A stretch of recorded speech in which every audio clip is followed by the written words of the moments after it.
back, or welcome for the very first time to Worms and Warriors. We're here looking at Grand Tactician The Civil War. This is our Confederate campaign. We're in March 1862. Heading into episode 17, I'm going to do a little recap of what's been going on because it's been a while since I've had this game on. I've had a bit of a problem with my editor and I've gone on to a new editing software program now, so hopefully things will work themselves out. So let's get started with the overview. The Union national morale is at 46, pretty low. We're on 96, things are going quite well for us. National support is 81 to 85, both pretty low. 71 for their morale of armies, 78 for ours. 25 loyal states to them, 13 for us. 142,600 in the field for us, and 168,000 for them. So they've got about 26,000 men on us. Navy tonnage, they outton us substantially. Military experience, 31 for us, 25 for them. They've won 4 battles, we have won 19 battles, 72,000 casualties for the Federals and 41,800 for us. European relations are low on 20, there's going to be no intervention here at all. Trade warfare, we're on 367, they are on 49 million. I never quite understand this number, I don't really know. Let's have a look. Shows the accumulated and estimated cost of the war on trade and infrastructure of each nation, not taking into account secondary effects like high inflation or lower people's income. These costs materialise mostly in lower tax revenues and repair outlays. So the Union's costs are 49 million and our costs are 367, I see. So our costs are a bit higher than theirs, I think. I think that's what it means, unless we're inflicting more on them. I really don't know. Through blockades and privateering. Okay, so I guess 367 million is how much it's costing us for them blockading our ports, and we're making 129 million from privateering. I guess. I think that's what that means. The economy, it's not miles apart for the two of us. We're on BBB+, but that's going to plummet straight down to BBB, if I remember correctly. Simply because usually when you press play, you drop a point here. You have to excuse me as I am still, or again, full of cold. And if I sound a bit bunged up, that's why. And it is a Confederate advantage anyway. Projects. We've got something ready to take that I'm actually interested in taking for once. And that is Confederate guns. Finance the Confederate weapon industry to produce Southern artillery. The 1 pound Williams gun is designed by Captain D.R. Williams of Covington, Kentucky. A breech-loading rapid-fire cannon that is operated by a hand crank. So it's almost like a little machine gun. This had a very, very limited run historically. Look it up. It's quite an interesting thing. I haven't really got time to talk about it in this video, but check it out. The 12 pound Napoleon smoothbore is much liked by Southern gunners. Due to brass shortages, cast iron can be used to produce a cheaper but less durable, reliable weapon. So it'll be slightly crappier than that, but you know. As the 1 pounder Williams gun is of peculiar design, only a one-time purchase of less than 50 pieces is made and the weapon will not enter mass production. So you'd only order one batch of them, I guess. But having access to the 12 pound Napoleons will definitely be helpful, and I feel like that might be one to take up. Aside from that, Confederate rifles. That's almost funded, so maybe that might be better actually. I think we're doing okay with artillery. We've captured quite a lot from the Union, so maybe this would be better. So if we do Confederate rifles, we'll then be able to get the Fayetteville rifle, which is very good, a Richmond rifle, which is decent, and we also get access to the Richmond carbine for the cavalry, which would be very, very nice to be able to give our cavalry some decent weapons. Yeah, so let's hold on for that, and we'll do cast artillery maybe after that if we're still in the war. So we've almost funded that. We're at 2 million. In the last episode, we fought a battle down here. We've sent the Union packing once again. We've got our little Far West Expeditionary Corps ready here under Cantrell. We are going to head into the west with those, into Kansas, and see if we can cause some trouble to the Union. We've been kind of shafted up here. I've put these guys into a battle with this army, the Army of the Mississippi. However, I haven't been able to take it to the field. It's just grayed out. I have no idea why that is. I'm hoping that we'll end up winning this fight, because if not, we're in trouble. I'm moving up the 2nd Trans-Mississippi Corps under Price, which is going to be about 9,300 men up towards St. Louis, just in case this goes haywire. I mean, pear-shaped, whatever you want to call it, and we end up shafted basically by the AI. You know, it's a tricky one because I would like to take this to the field and obviously beat the Army of the Mississippi, which we would do here. We've got 2 decent-sized armies up fighting here. Well, Corps. We've got the Army of the Upper Mississippi, 17,900 men, and the Reserve Corps as well with 11,980. So I mean, we should be able to destroy these guys, no bother, pretty quickly. But for some reason, it's not letting me go into the actual battle, and I suspect it's because they're going to move their forces down here to reinforce, and basically, it's a way for the AI to cheat. Maybe I've got it wrong, but that's certainly what it feels like. Anyway, so that's the plan for the Trans-Mississippi. In the central here region, we haven't got much going on, but there's also not much federal activity either. So if you see the front lines, we do have large swathes here under our control. We move towards Louisville. We have Joe Johnston with his army coming together, 13,000 men, the Army of Kentucky. And then let's move into the east, where things have kind of been quite steady. We've got the 2nd Reserve Corps out here at Stanton. That's under Early. We're recruiting some troops into this Department of Richmond, where we're going to dole them out to various places. We've got a 2nd Reserve Corps, is it up here? The 1st Reserve Corps, sorry, that's the 1st Reserve Corps under Wofford. Almost 6,000 men, so we'll send some more troops up into that to make sure we've got a holding force here. And beside that, I think we'd like to push into Washington, D.C. I think the time has come for that. On the naval front, we've got our little squadron up here, where we're blockading the Union, or we want to be blockading. Yes, we are blockading. And that's pretty good. There's 8 ships under Buchanan, 54 guns. There's a Union fleet here, 30 guns and 6 ships. So I'm going to move these in a bit closer. We've got a lot of these ports under a bit of a blockade, which should be causing them some problems. So we've got New Haven port there. What's this one? Bridgeport. And then this is New York. The New York Harbour, which is obviously a problem for them to have blockaded. Let's see how long that lasts. So the first thing I'm going to do here, I'm going to give out some orders. Let's just have a quick check. So morale's good. Longstreet's men are in the green. Jackson. Now, this is they're unhappy. I think it's because some of the leaders haven't got as much fame as they would like, but, you know, I think we'll be okay for now. Again, they are in the green. They're determined, which is not too bad. The 3rd Corps under Magruder, again, in the green and confident, so that's looking good for these 3 corps. I think we'll let Jackson go up here, settle himself in, and then we're going to push up into Washington and just see what happens. Let's press play. Let's get started. Oh, straight away, French invasion. General Lorenzis lands with his troops. That's the French invasion of Mexico. Napoleon III's ambitious plans to grow their empire, I guess.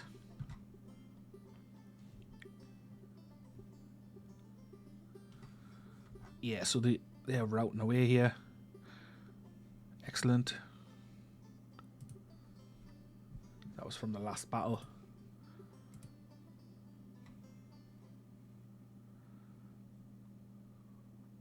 Loring's brigade are on their way to join Van Dorn.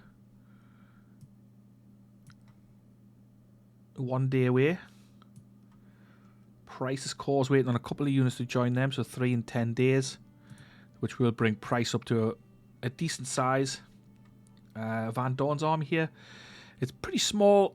Well, it's pretty big actually, 26,000 men for the Trans-Mississippi, but it's pretty small in terms of divisions. So I want to kind of branch out and give another division here, so splitting some of these troops off. Let's give him another division. Let's find a decent commander. Parsons is looking good for that, I think. Pierce also another good one. Little, an excellent commander he is.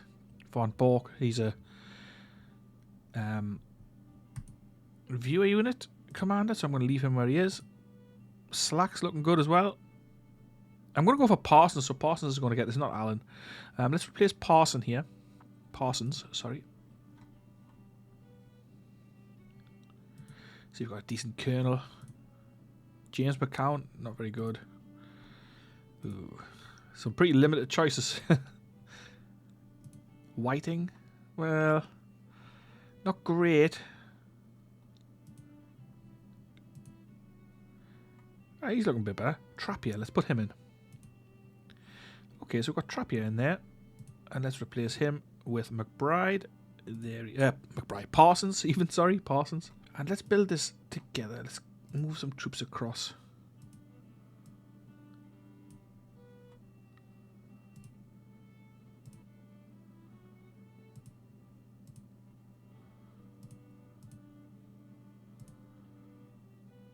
All right.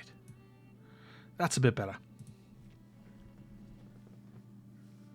So Quantrill's raiding force is 3,630 men. We do have some artillery there, which is going to slow them down, but I kind of feel like we need to take some guns. And we can't have horse artillery yet, because we haven't done the reform. So, with that in mind, let's plan our little route. So, I mean, obviously we can't just go up this way, because we'll hit their units, which is no good to us. Council Grove, Topeka, Lawrence. So this is all. These are places that we would like to raid or capture. Maybe Leavenworth we could even swing around to. So what I will do, let's get these guys started. Let's get them moving. Just trying to work out how best to do this to make sure we don't get shafted for a complete lack of supply. Let's get moving up towards Carthage to start with, and from there we'll start heading them off to the west. All right, let's get press play. I am very concerned with this up here.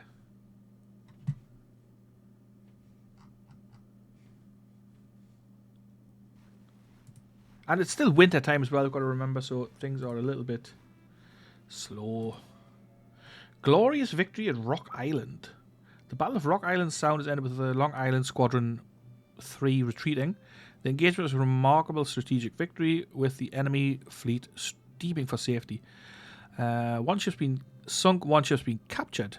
Condition of the enemy fleet to be alarming. My fleet has suffered one sunk. Condition of my fleet is intact. So we captured a ship. Oops, it's going really quick here. Pause. Let's take a look. What did we capture? The USS Buckthorn. Okay, let's put that back in here for repair. Tell us who we lost. I think, did we lose one of these maybe? Could do some repairs on our 2 brigs. Yeah, it's okay. Anyway, so we're going to send these guys back. Get them fixed up and take it from there. We're also working on arming civilian ships, which is almost ready in 4 days. So we'll be able to have some very, very cheap steamers that we can construct. Confederate rifles isn't quite ready yet, but that will be soon, I dare say. So that was a nice little naval victory here. New York is not on this. Oh yeah, it is. It is blockaded. Yeah, it's looking pretty good. Definitely will be giving them a bit of a headache. So Price is on the march towards St. Louis. Excellent stuff. I really wish we could take this into the fight, because I just don't like leaving it to the AI if I can help it. We do have some Union movement up here. 28th Army, 16,000 men. But that's okay. We've got the Army of Kentucky here, which is going to have 13,000. I mean, obviously we're a little bit outnumbered, but we're used to that. Okay, so I think the time's come to move ahead into Washington, D.C. itself.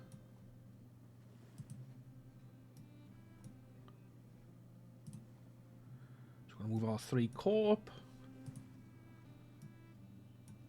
And let's see what happens. Feeling a bit nervous about it. There are 3 pretty large Union armies there, so it's not a foregone conclusion. But if we don't try, we won't know, will we?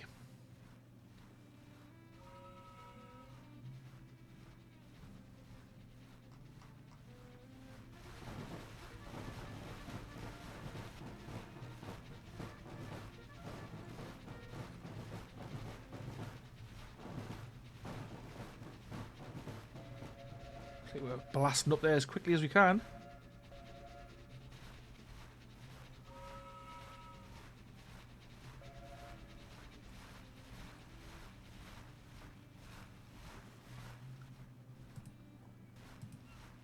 What's going on? Okay, we can at least take us to a battle. Let's do it. But what's going on here? Hang on.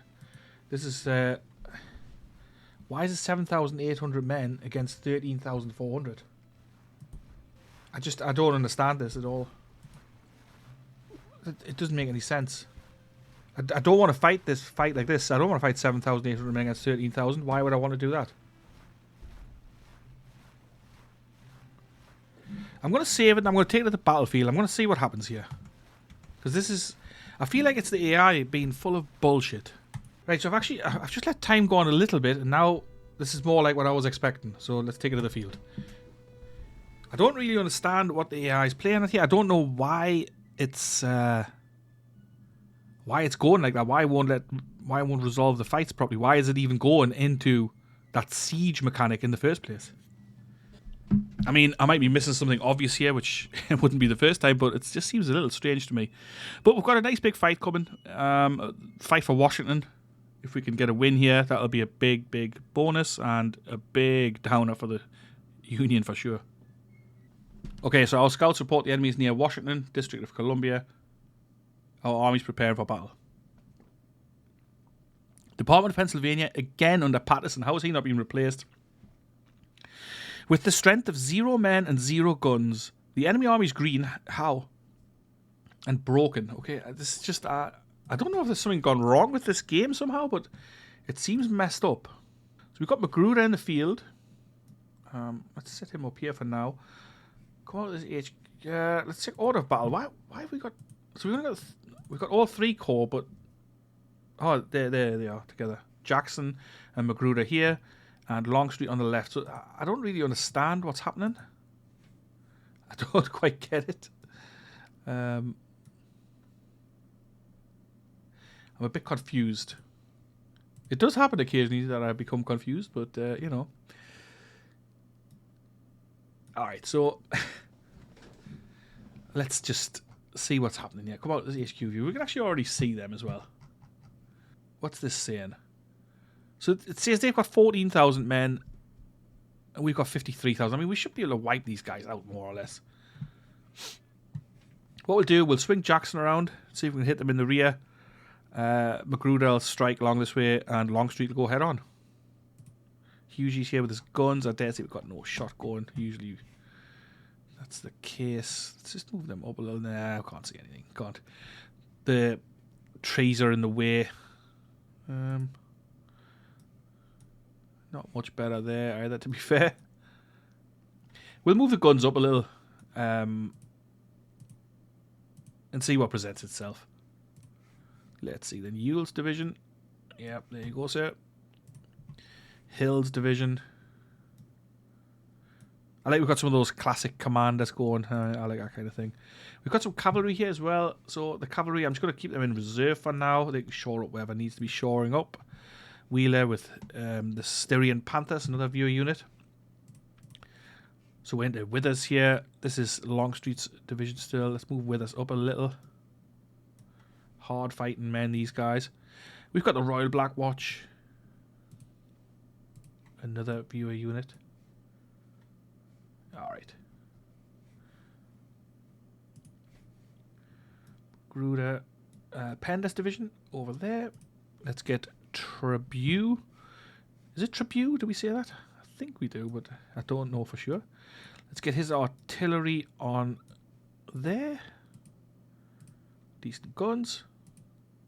Wade Hampton. Again, cavalry. We'll keep them kind of in reserve a little. Edward Johnston's division.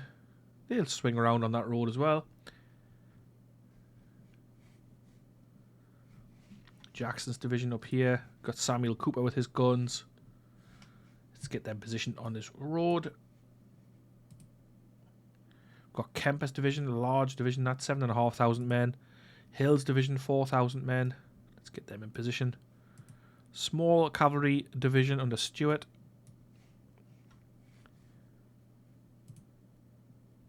The Carolina Caroleans. 1st Virginia Irish. Stormont Maine Raiders. All these guys are viewer units.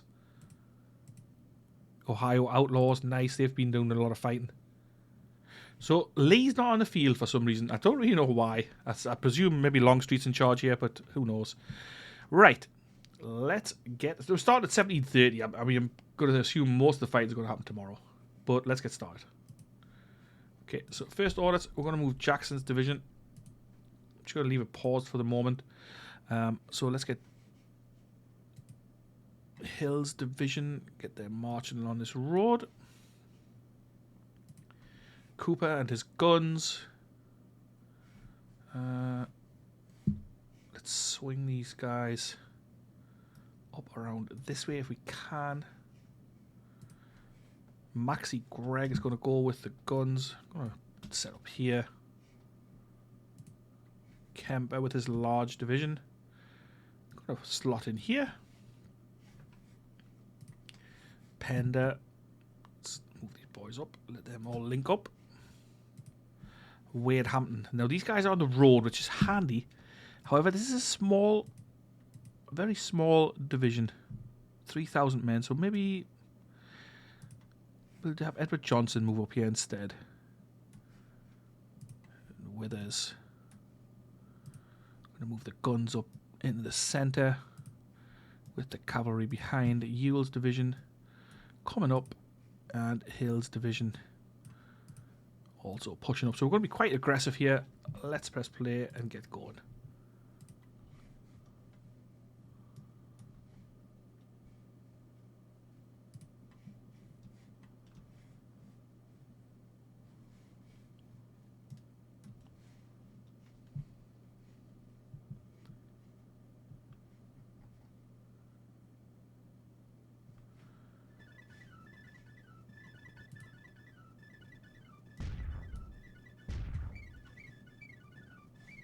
We're supposed to defend our position, actually. I could have fought defensively, but I think I really want to wipe these guys out if we can. I'm going to move Wade Hampton back, actually, just to hold the objective. I want to make sure we don't lose that in any way, just in case they send troops around the flanks or anything. Get some of these boys out with their Mississippi rifles. Looks like they do a bit of skirmishing.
Right, excellent.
Got the 5th Brigade under Wise moving up here.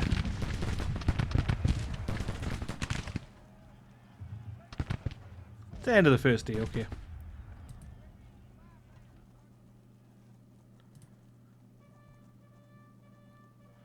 Patterson has arrived, so I don't know how many troops that means he's brought. Some, because there's 28,000 of them now, so no idea where they're going to be. They've actually arrived over here, so Jackson is going to turn. It's a good job we can actually do this. We're going to put Jackson this way, and he's going to hold them back, basically. So we've got the 2 corps who are going to take on Burnside's army, or corps, whatever it is, fight them over here, and then Jackson's brigade, Jackson's corps, sorry, is going to defend over here, and that's just great.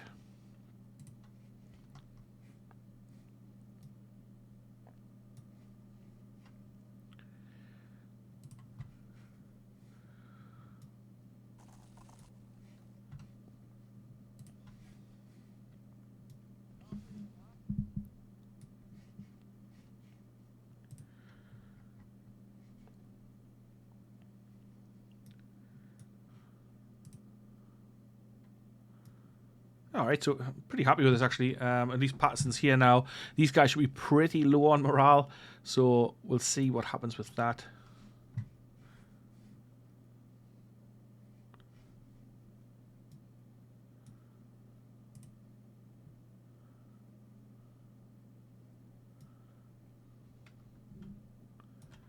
Quite happy to take these on, so that's great. Magruder, I'm not sure what he's doing down here. He's going to go up there. Wade Hampton's division. I don't think we need all these guys down here. I'm going to just leave one brigade, one of these small brigades, to just block the way down to the objective. Let's detach him.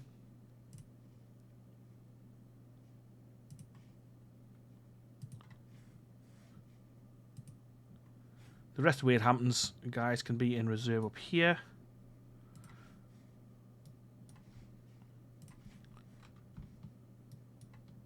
Fine. A little reserve there. Okay.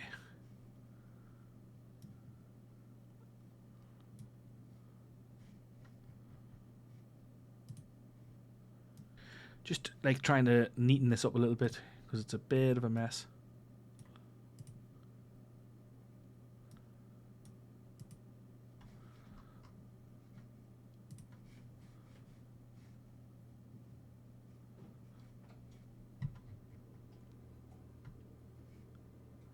Okay, let's press play for part 2.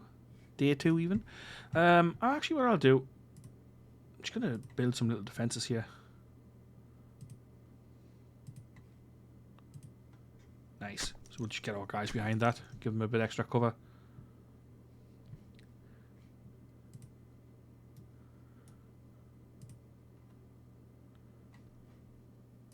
Bit concerning with the weapons.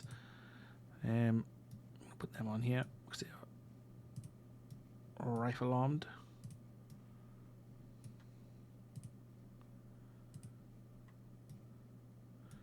Jackson's brigade can support the artillery there as well as Barnaby. Oh, he's got a perk actually. Nice.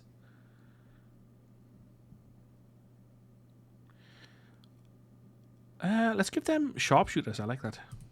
Bit extra skill at range. No other perks available, sadly. Okay then, I'm gonna... Who's marching here? Trimble. These boys are marching up into there. I don't really want that Withers division. Let's just form them up like that. Okay, let's press play and get going with day 2. So they've moved position quite a bit.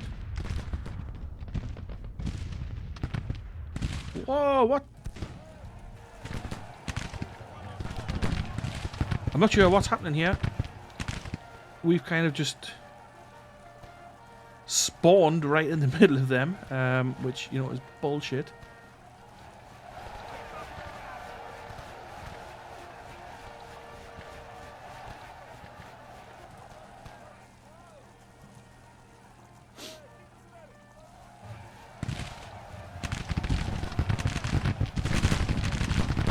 Yeah, we're running away, of course, and they aren't, but, you know, what the hell.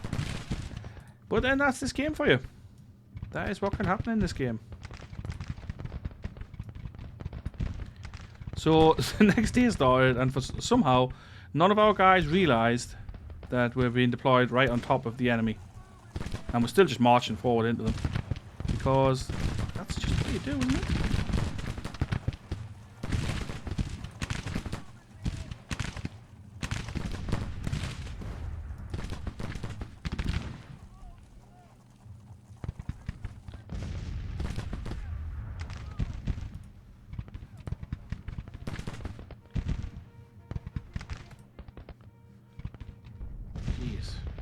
Over here.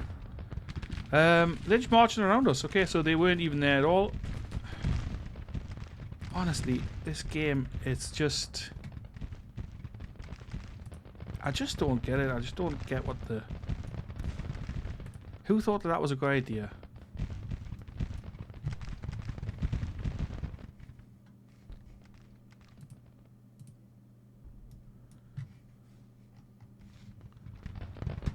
Holmes is just marching into them. I mean, what is this?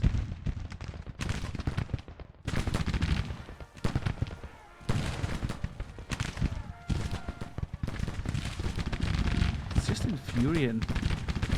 Holmes has just walked into them. Our guns are just like standing out here. Getting shot to hell.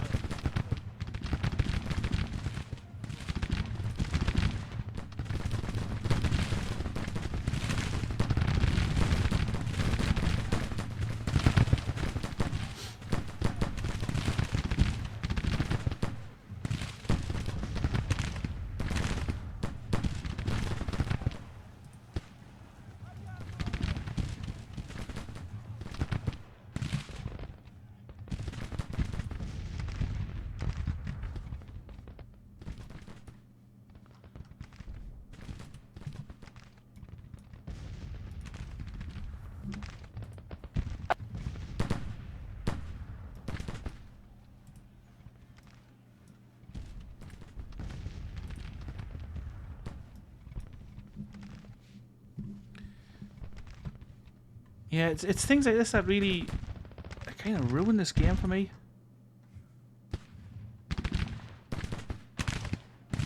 Now cavalry's running away.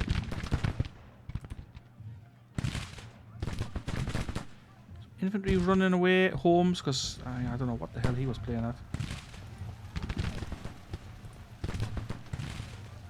Enemy troops just routing right past our dudes. It's ridiculous.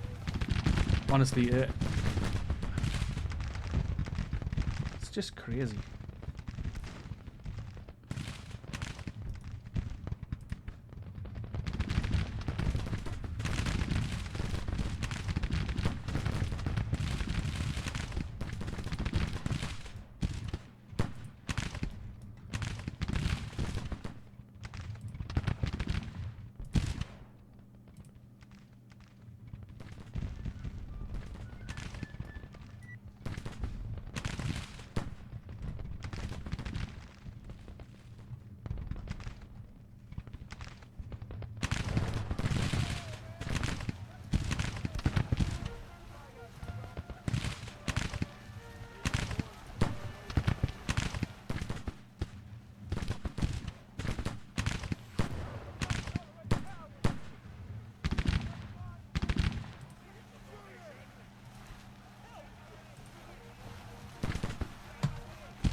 Alright, whatever. I'll move Penda's division over to the right flank. Bear in mind, these guys are supposed to be falling apart with terrible morale. They're fighting quite well.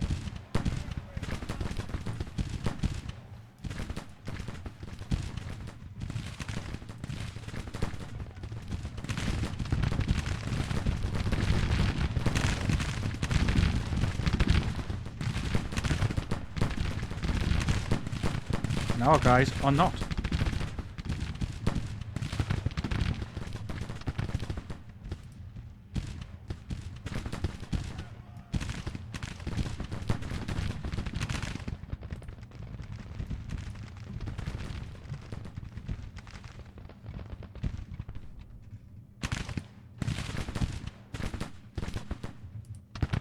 I mean, I'm pretty sure most of these dudes would have surrendered as well. I mean, you know.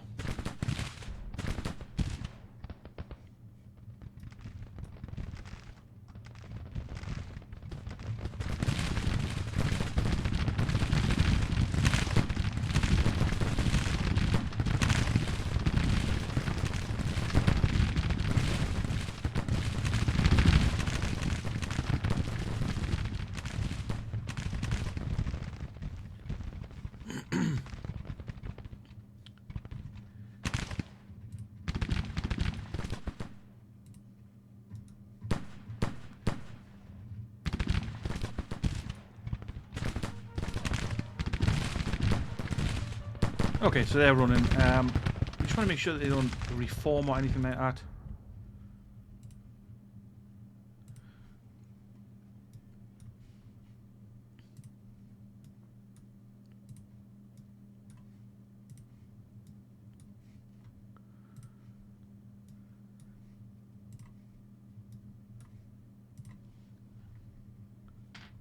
Absolutely infuriating fight. Kelly's running. None of their guys are, of course.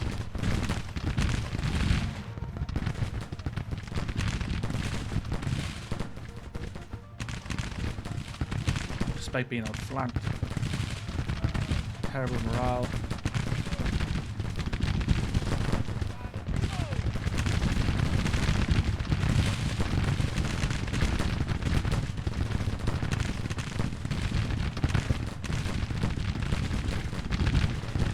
Come on, boys, let's finish these guys off.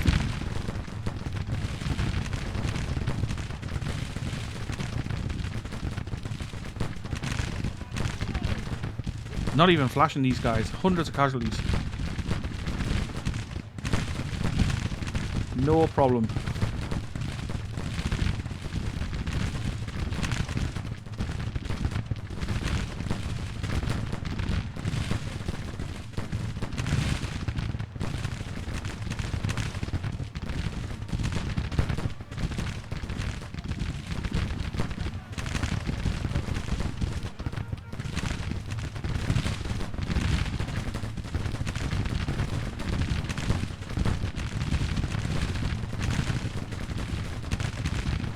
See what's happening on the grand scheme of things here.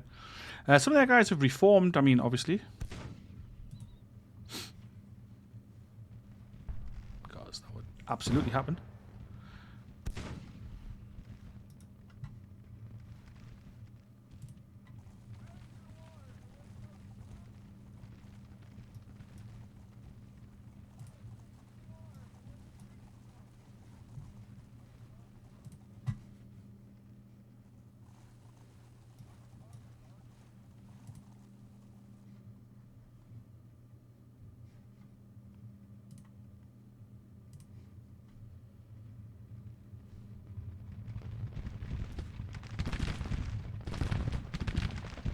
Alright, so it seems like we are at least driving them away. Got another unit broken. I mean, why not? Arkle running again. Some more dudes flashing in panic.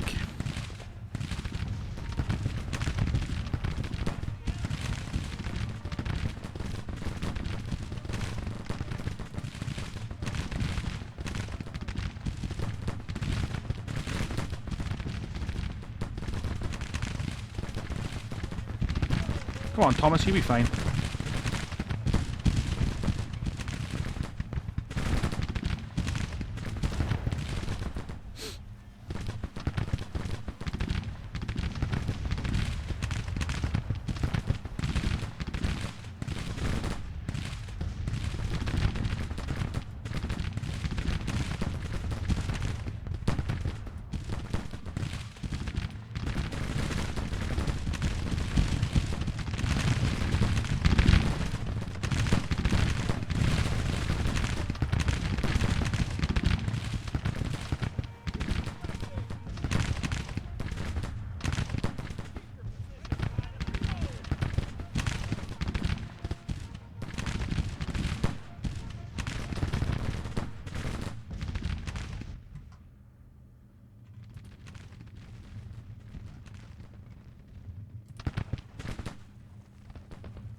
Alright, so we are driving off the last remnants of Burnside's force, but yeah, Ruggles is almost about to arrive here as well. Let's get him spinning around into the back.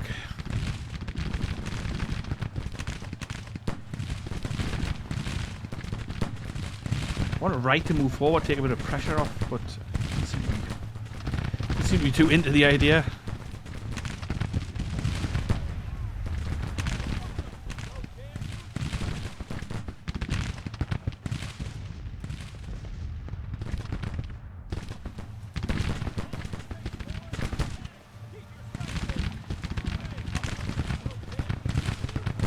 Moving these guns up a little bit.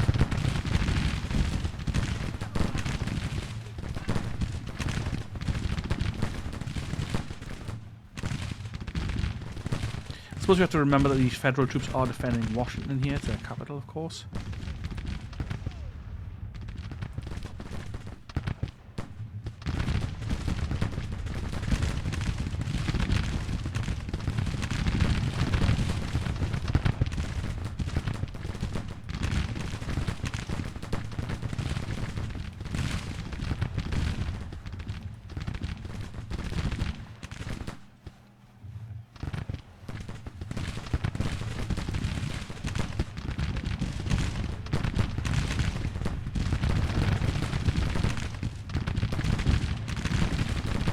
A lot of ground.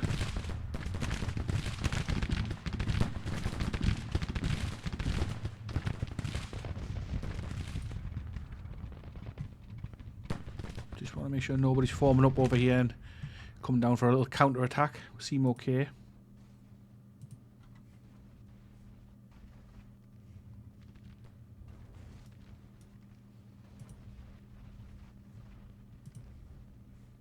The enemy's retreating. Okay, they've had enough.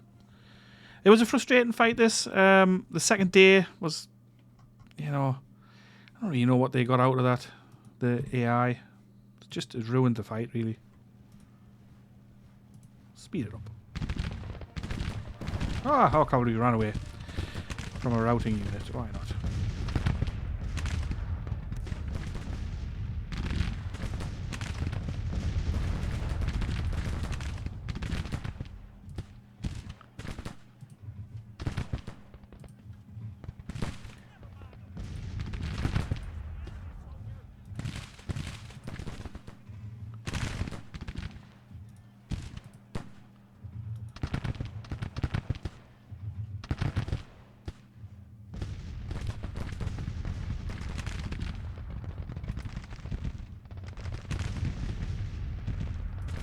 Bartow's running away. I mean, the fight's already over and you're fleeing with 300 casualties. Just don't bother. Just don't bother.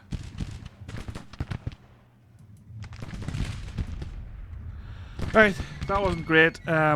We lost almost 4,000 men. They lost 6,500. A lot of our casualties came and we spawned right on top of them in the second day, which, you know, was really frustrating. But it was a victory at Washington, so that's pretty good going. And more importantly, they've lost another percentage of their national morale, which is important. Colonel Lee has fallen into disgrace. I mean, there was a lot of disgrace there. A lot of annoying as well. I want to at least see we captured Washington here. That better be at least happening. We lost 518 killed, 902 missing. The rest wounded. Captured 3,500 rifles and 13 guns. They lost 6,300 men, almost 1,000 killed and 1,200 captured. Victory at Washington. Let's just take stock. What does that do? It keeps them, drops them to 45. Does this mean we're going to take Washington? No, that's the question.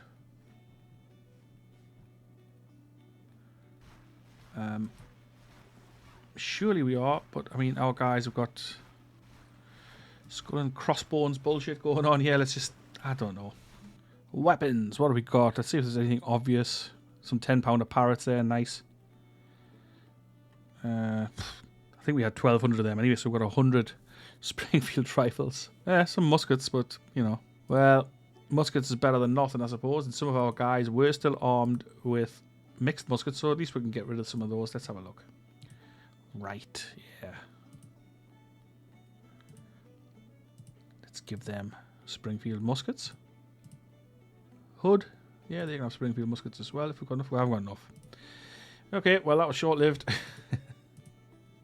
Oh, and a perk for the Ohio Outlaws. Let's go with Deadly Volley. And there we go, Confederate rifles. Let's get them.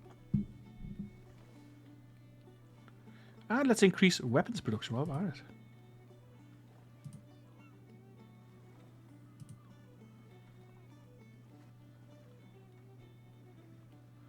Richmond rifles. Let's order some. Let's order 10,000. I'm not going to order loads. We're nearly at the end of the war here, I think. So 10,000 of those. And 10,000 of the Fayetteville rifles. Oop, not that many. 10,000. Yeah, let's go. Okay, cool.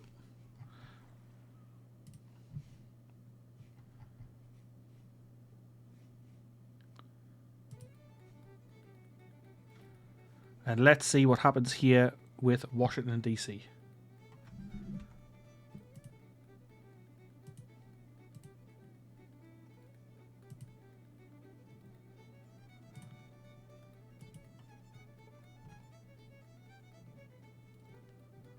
And they have pulled out of it. Washington falls. The Union capital is taken.